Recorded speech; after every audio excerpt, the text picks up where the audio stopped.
Captain sir படம் பார்த்து தான் நான் லைக் எப்படி சொல்றது, அவங்க வந்து அந்த பூட்ஸ், பேண்ட்டு, ஃபைட்டு அந்த மாதிரி தான் like it's like very inspiring person. And வீட்டுக்கு ஒரு நாளைக்கு ஐ திங்க் அம்மா வந்து ஒரு சார்ட் ஆஃப் டின்னர் புஃபேலாம் அரேஞ்ச் பண்ணாங்க. அப்போ கேப்டன் சார் வந்து ஃபர்ஸ்ட் மேரேஜ் ஆகி வந்தாங்க. அப்போ நான் டான்ஸ் ஆடினேன். இத்தனோண்டு இருந்தேன்.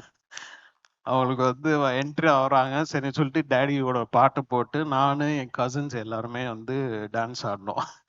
ஸோ இங்கிருந்து இட்ஸ் லைக் கம்மிங் ஹியர் அப்படின்றது தான் இட்ஸ் லைக் ரொம்ப எனக்கு வந்து ஃபர்ஸ்ட் பொன்னாம் சார் வந்து நான் கேட்டேன், கதைலாம் கேட்டு யார் சார் ஹீரோ அப்படின்னோடனே சொன்னோடனே நான் ஒரு செகண்ட் கூட யோசிக்கல.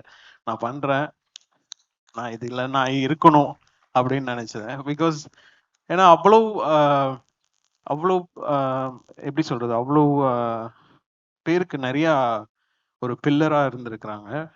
அண்ட் கண்டிப்பா my brother I think Shanmugal Pandian will be like, அவருக்கு ஒரு கண்டிப்பா ஒரு ஒரு இடம் இருக்கு இந்த சினிமாவில்.